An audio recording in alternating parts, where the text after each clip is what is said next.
31 मई से पाकिस्तान बॉर्डर से लगे सभी पश्चिमी राज्यों और केंद्र शासित प्रदेशों में मॉक ड्रिल होगी, जिनमें जम्मू कश्मीर, पंजाब, राजस्थान, गुजरात शामिल है। मॉक ड्रिल में लोगों को हवाई हमलों से कैसे बचना है, सुरक्षित जगह तक कैसे पहुंचना है और इमरजेंसी सेवाएं कैसे काम करेंगी, इन सब चीजों के बारे में समझाया जाएगा। पहले यह मॉक ड्रिल 29 मई को होनी थी, लेकिन किसी वजह से यह स्थगित कर दी गई, जिसके बाद से पाकिस्तान एक बार फिर से डरा हुआ है। पाकिस्तान एक बार फिर घबराया हुआ है। शहबाज शरीफ से लेकर army chief general Asim Munir और आतंकी आकाओं की नींदें उड़ गई हैं। पाकिस्तान को डर सता रहा है कि भारत फिर कुछ बड़ा करने वाला है और उसकी वजह है ऑपरेशन शील्ड।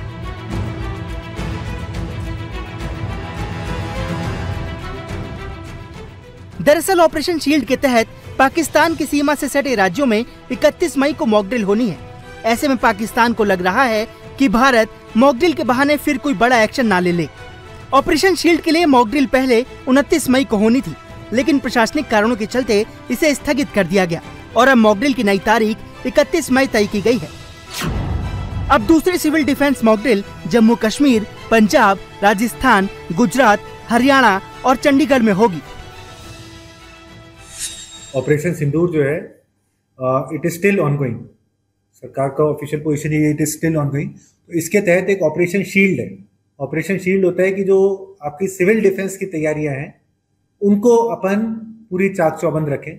ऑपरेशन शील्ड के तहत ही अपन ने 7 मई को, आप लोगों को ध्यान हो तो, पहली मॉक ड्रिल कराई थी। उसी के तहत सेकेंड मॉक ड्रिल कराई जाएगी। यही मेरा आपके माध्यम से सभी नागरिकों से निवेदन है कि जब आपके सायरन बजते हैं, तो जैसा कि अपन ने 7 तारीख से 10 तारीख के बीच में किया था, जब सायरन बजते थे तो पहला सायरन बजता था, उसका मतलब होता था कि इनकमिंग एयर रेड, और तुरंत अपने को एक सुरक्षित स्थान पर जाना होता था। और उसके बाद में वो सायरन खत्म होने के बाद में बाहर नहीं निकलना होता था, क्योंकि एयर रेड अभी भी ऑनगोइंग हो सकती है। एयर रेड हो सकता है आपकी आधा घंटा चले, 10 मिनट चले, 15 मिनट चले, परंतु आपका जो पहला सायरन बजता है वो अराउंड 2.5 मिनट का बजता है। उसके बाद जब सेकेंड सायरन बजेगा वो ऑल क्लियर का सायरन होगा, तब आप सुरक्षित स्थान से निकलकर अपना नॉर्मल जो डे टू डे लाइफ है उसको रिज्यूम कर सकते हैं। ऑपरेशन सिंदूर के बाद पाकिस्तान ने ड्रोन और मिसाइल के जरिए भारत में लोगों के घरों और धार्मिक स्थलों को निशाना बनाने की कोशिश की थी।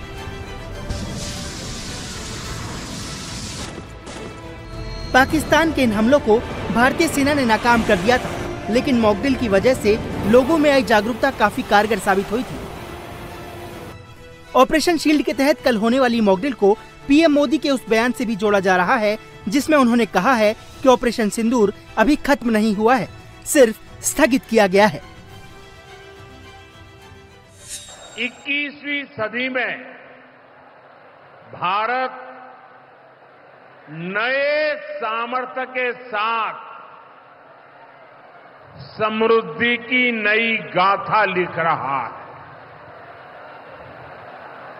आज देश का हर नागरिक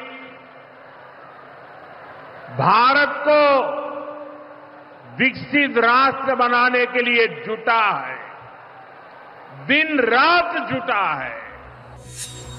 अब कल एक बार फिर किसी भी इमरजेंसी हालत से निपटने की तैयारियों को परखने के लिए मॉक ड्रिल और ब्लैकआउट एक्सरसाइज किया जाएगा।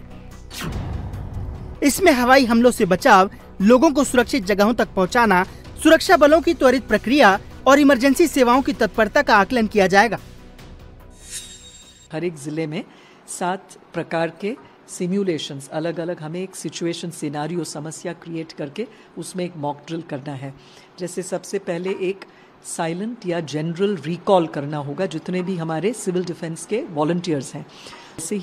जैसे कोई हवाई हमला हो रहा हो, उसकी एक सिम्युलेशन करके उसमें हम किस तरह से हमारा रिएक्शन रिस्पांस होगा लोकली, वो सब तैयार करके उसकी प्रैक्टिस करने की भी सूचना दी है। खास करके जो हॉटलाइंस और यातायात के जो साधन है उस सब को भी प्रिपेयर्डनेस पूरी तैयारी में रखने के लिए कहा है, वो तो करते ही हैं। और साथ में वल्नरेबल एरियाज़ और वल्नरेबल पॉइंट्स जो हैं, यानी कि जिसमें कोई ऐसी दुर्घटना या कुछ ऐसी संभावना होने की शक्यता ज़्यादा है, ऐसे स्थलों में ब्लैकआउट करने की भी सूचना दी गई है। गृह विभाग की ओर से तमाम जिलों को मॉक ड्रिल के लिए निर्देश दे दिए गए हैं। इस बीच उत्तर प्रदेश के सभी जिलों में सिविल डिफेंस के गठन की अधिसूचना जारी की गई है। यूपी सरकार ने राज्य के सभी 75 जिलों में सिविल डिफेंस गठन का नोटिफिकेशन जारी किया है। 1962 के बाद पहली बार प्रदेश के सभी 75 जिलों में सिविल डिफेंस का गठन होगा, जो सभी जिलों के डीएम देखेंगे। 1962 में प्रदेश के 15 जिलों में सिविल डिफेंस की स्थापना हुई थी, जहां 9 जिलों में 2015 में नागरिक सुरक्षा विभाग का विस्तार किया गया था। सिविल डिफेंस, पुलिस, स्वास्थ्य विभाग और अन्य आपातकालीन सेवाएं कल होने वाले मॉकड्रिल की तैयारियों में जुट गई हैं। मॉकड्रिल के दौरान किसी भी अफवाह से बचने के लिए सूचना और जनसंपर्क विभाग के जरिए जन जागरूकता अभियान भी चलाया जाएगा। यानी सरकार हर मोर्चे पर पैनी नजर रखे हुए है। और एक दिन बाद जम्मू कश्मीर समेत पाकिस्तान सीमा से सटे राज्यों में एक बार फिर से मॉक ड्रिल होने वाली है और तब केंद्रीय गृह मंत्री अमित शाह 2 दिन के जम्मू कश्मीर दौरे पर हैं। आज अमित शाह पुंछ में पाकिस्तानी गोलीबारी में पीड़ित से मुलाकात करेंगे। अमित शाह पुंछ के उस गुरुद्वारे में भी जाएंगे जहां पाकिस्तान की तरफ से हुई शेलिंग में नुकसान हुआ था। पाकिस्तान की गोलाबारी में हुए नुकसान का शाह आकलन करेंगे और फिर अधिकारियों के साथ बैठक भी होगी। ऑपरेशन सिंदूर के दौरान 7 मई से 10 मई के बीच पाकिस्तानी गोलाबारी में पुंछ जिले के सीमावर्ती इलाकों में ज्यादा कैजुअल्टीज हुई थी। पाकिस्तानी शेलिंग में हुई 28 मौत में सिर्फ पुंछ में ही 14 लोगों की जान गई है और साथ ही दर्जनों मकानों को नुकसान हुआ है। अमित शाह पुंछ में बीएसएफ कैंप का भी दौरा कर सकते हैं, जहां वो जवानों से बातचीत करेंगे। इससे पहले कल जम्मू में अमित शाह ने अमरनाथ यात्रा की तैयारियों को लेकर समीक्षा बैठक की।